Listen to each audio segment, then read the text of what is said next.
اعوذ باللہ من الشیطان الرجیم بسم اللہ الرحمن الرحیم۔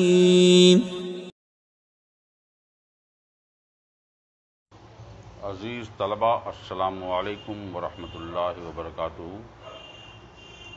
میں محمد ناصر حسین مصباحی، استاد دارالعلوم غریب نواز الہ آباد سے جماعت رابعہ کے تمام طلبہ سے مخاطب ہوں۔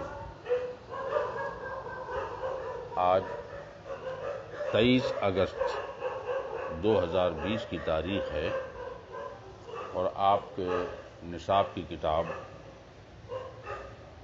دروس البلاغت کے نئے سبق کا آغاز ہونے جا رہا ہے۔ مجھے بھروسہ ہے کہ آپ تمام بچے اپنی ذمہ داریوں کے ساتھ کتابوں کے ساتھ موجود ہوں گے، عبارت خوانی کر رہے ہوں گے اور سبق کے ترجمے، مطالب اور ما لہو ما علیہ وغیرہ کو بغور سماعت کر رہے ہوں گے، پھر اس کی تکرار کریں گے، پھر ان کا اعادہ کریں گے اور اپنے تمام ذمہ داریوں سے اپنے آپ کو سبکدوش کریں گے۔ میں یہ کہنا چاہتا ہوں کہ آج کا سبق پڑھنے سے پہلے والا سبق ذہن میں یاد کیجئے کہ آپ نے ذکر و حذف کے اسباب کو پڑھا ہے اور پڑھ رہے ہیں۔ ذکر کب کرتے ہیں، کیوں کرتے ہیں، اس کی علت کیا ہوتی ہے، اس کی وجہ کیا ہوتی ہے، یہ سارا بیان چل رہا ہے۔ ذکر کے اسباب و علل کیا ہوتے ہیں، اور میں نے یہ بھی بتایا تھا کہ مصنف فرما رہے ہیں کہ ذکر کو بھی راجح قرار نہیں دیں گے جب تک کہ مرجح نہ ہو، ورنہ ترجیح بلا مرجح لازم آئے گی۔ جب دونوں حذف کہے کہ ہمیں حذف کرو، ایک مقام ایسا ہے جہاں پر حذف کا بھی تقاضا ہے اور ایک مقام ایسا بھی ہے، وہی مقام ایسا ہے جو ذکر کا بھی تقاضا کر رہا ہے، تو آپ وہاں کس کا اعتبار کریں گے؟ متکلم کلام سے اپنے اس لفظ کو حذف کرے گا یا اس کو ذکر کرے گا؟ کہتے ہیں جب دونوں چیزیں متقاضی ہو جائیں اور ٹکرا جائیں اور متعارض ہو جائیں تو وہاں پر کہتے ہیں کوئی نہ کوئی ایسا داعی ہونا چاہیے جو ذکر کا سبب بنے، تبھی جا کر وہاں پر ذکر کا اہتمام کیا جائے گا، اس لفظ کا بیان کیا جائے گا، کیونکہ اس کے اندر وہ معنی موجود ہے کہ اگر اسے نہ بیان کیا جائے تو وہاں پر مقصدیت فوت ہو جائے گی، مراد کلام ختم ہو جائے گی، مخفی ہو جائے گی۔ اس لیے وہاں پر ذکر کرنا ضروری ہوتا ہے۔ ان کے کئی اسباب میں سے، ذکر کے اسباب میں سے کئی اسباب مصنف نے اس سے پہلے بیان کیا آپ کے پاس۔ ایک جگہ بیان کیا کہ اس کی علت، اس کے اسباب میں سے ایک علت ہے زیادت التقریر والايضاح، بھرپور ذہن میں مخاطب کے بیٹھا دینا اور واضح کر دینا، یہ بھی ہے کہ اس کا اضافہ کرنا۔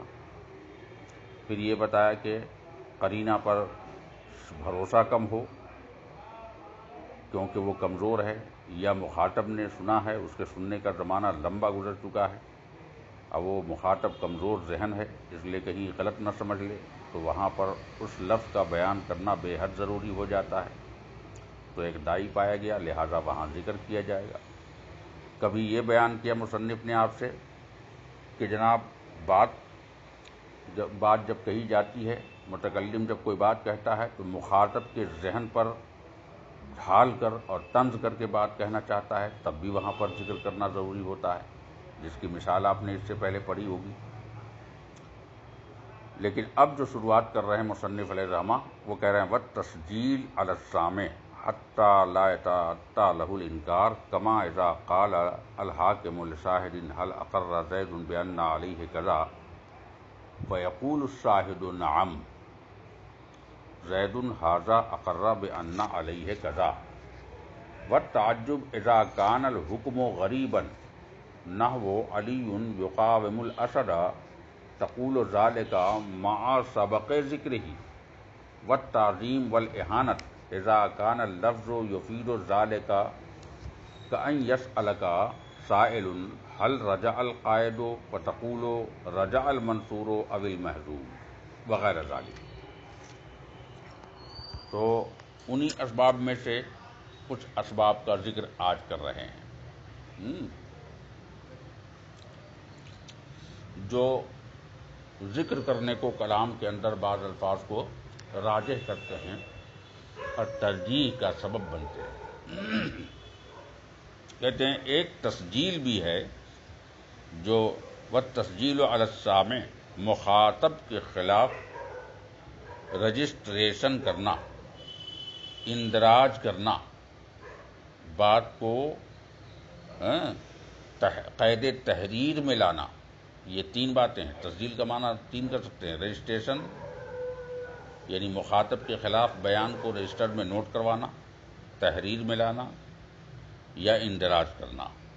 کاہے کے لیے بھائی؟ حتی لا یتأتی لہ الانکار، تاکہ مخاطب کو کل انکار کی گنجائش نہ رہے کہ اس نے بجائے عمر کے زید کو کہا ہے یا بجائے زید کے عمر کو کہا ہے۔ تو بات کو کل بیان میں بدل نہ دے بلکہ علی حال ہی قائم رکھے اور اس بات میں ذرہ برابر سرے منہ فرق نہ کرے، اس لیے وہاں پر ذکر کر دینا بے حد ضروری ہوتا ہے، تاکہ وہ لفظ ہے نا، وہ لفظ کا ذکر کرنا بے حد ضروری ہوتا ہے، اس کا سبب پایا جاتا ہے، اس کا داعی پایا جاتا ہے، اس کی علت اور دلیل پائی جاتی ہے، قرینہ پایا جاتا ہے کہ یہاں پر اس کا ذکر ہونا چاہیے تاکہ یہ رجسٹرڈ ہو جائے، بیان مندرج ہو جائے، قید تحریر میں آ جائے، تاکہ کل مخاطب اس بات سے انکار نہ کر سکے۔ وہی کہہ رہا والتسجیل علی السامع حتی لا یتأتی لہ الانکار، اور رجسٹریشن کرنا مخاطب کے خلاف تاکہ اسے انکار کی گنجائش نہ رہے۔ اس کی مثال دیکھیے آپ، کما اذا قال الحاکم، جیسے کورٹ کچہری کا بیان ہے، حاکم نے پوچھا لشاہد، گواہ سے پوچھا، کیا پوچھا؟ یہ بتاؤ کہ حل اقر زید بان علیہ کذا، کیا زید نے اس بات کا اقرار کیا کہ اس کے اوپر اتنا قرض ہے یا اتنا دین ہے یا یہ اس پر واجب ہے؟ زید نے اس بات کا اقرار کیا کہ اتنا قرض اس کے اوپر واجب ہے، دین ہے، واجب الادا ہے؟ فیقول الشاہد، تو اب گواہ جواب دے رہا ہے۔ گواہ کیا جواب دے رہا ہے؟ نعم زید، ہاں زید نے یہ اقرار کیا، ھذا اقر، زید نے یہ اقرار کیا بان علیہ قضا، کہ اس کے اوپر اتنا دین واجب الادا ہے۔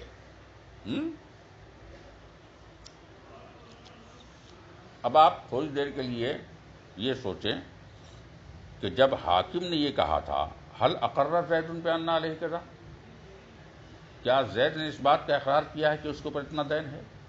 تو جواب میں گواہ کو کیا کہنا چاہیے؟ اس کو بس اتنا کہنا چاہیے کہ نعم ھذا اقر بان علیہ قضا، ہاں اس نے اقرار کیا کہ اس کے اوپر اتنا دین ہے۔ زید کو بیان نہیں کرنا چاہیے کیونکہ حذف کا قرینہ ہے۔ حذف کا قرینہ کیا ہے؟ حذف کا قرینہ یہ ہے کہ حاکم کے سوال میں زید کا ذکر آ چکا ہے، لہذا اگر گواہ نے صرف اتنا کہا ہوتا ہاں اس نے اقرار کیا ہے کہ اس کے اوپر اتنا دین ہے، تو کہتے بات پوری ہو جاتی، لیکن پھر بھی بیان کرنا کیوں ضروری ہے؟ کہا اس لیے ضروری ہے کہ یہاں صرف جناب والا یہ درج کرنا ہے، رجسٹرڈ کرنا ہے اور قید تحریر میں اس بیان کو لانا ہے کہ ہاں زید ہی کے بارے میں گواہ نے اقرار کیا تھا کہ اس کے اوپر اتنا دین ہے، عمر کے بارے میں نہیں۔ کہیں اس بات کا انکار نہ کر دے کہ نہیں ہم نے تو عمر کے بارے میں کہا تھا، زید کے بارے میں نہیں کہا تھا۔ لہذا اس انکار سے بچنے کے لیے وہاں پر ضروری ہے کہ وہاں پر زید کا ذکر کیا جائے، ہے نا؟ اسی لیے انہوں نے کیا کہا؟ حاکم کا سوال تو اس کے جواب میں زید کو حذف کرنے کا قرینہ تھا ہی، لیکن زید کا ذکر پھر دوبارہ جواب میں کیا، کاہے کے لیے؟ تاکہ انکار نہ کر سکے اور زید حاکم سے یہ نہ کہہ سکے زید حاکم سے یہ نہ کہہ سکے کہ آپ نے کسی اور کے بارے میں پوچھا تھا، تب گواہ نے آپ کو ایسا جواب دیا تھا، نعم اقر بان علیہ قضا.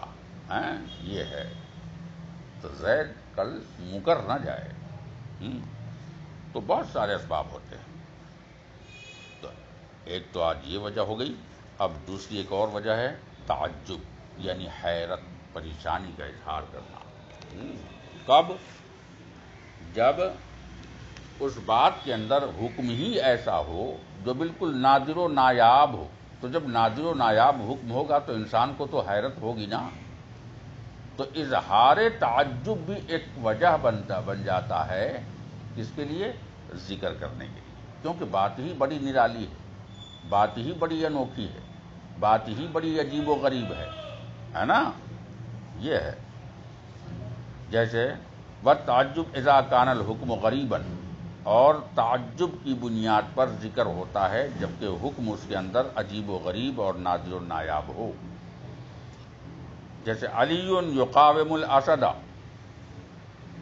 علی جو ہے شیر سے مقابلہ کرتا ہے.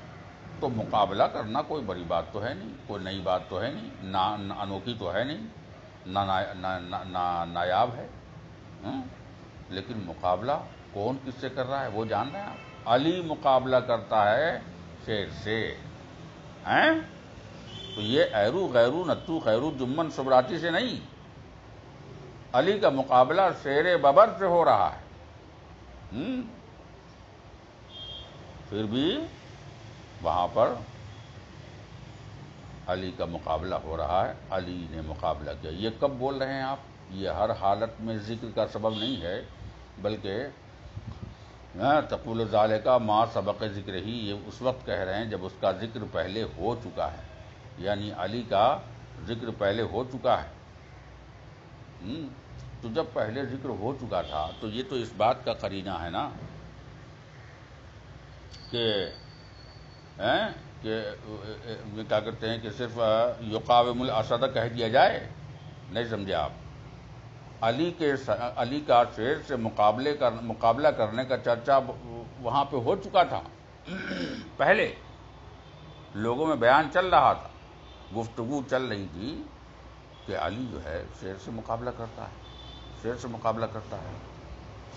تو یہ بات چل رہی تھی. پھر کچھ دیر کے بعد کسی نے اسی جگہ کہہ دیا علی یقاوم الاسد، علی جو ہے شیر سے مقابلہ کرتا ہے. بھیا جب بار بار بیان پہلے آ چکا ہے کہ علی ہی مقابلہ کر رہا ہے شیر سے، تو یہاں پھر دوبارہ علیون کیوں کہہ رہے ہو؟ آپ صرف سیدھے کیوں نہیں کہتے یقاوم الاسد، شیر سے مقابلہ کرتا ہے؟ بات لوگ سمجھ جائیں گے ہاں یہ کس کے بارے میں کہا جا رہا ہے.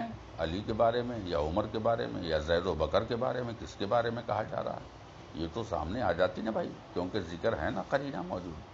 لیکن پھر بھی کہا بیان کیا آپ نے کیونکہ بات ہی انوکھی ہے.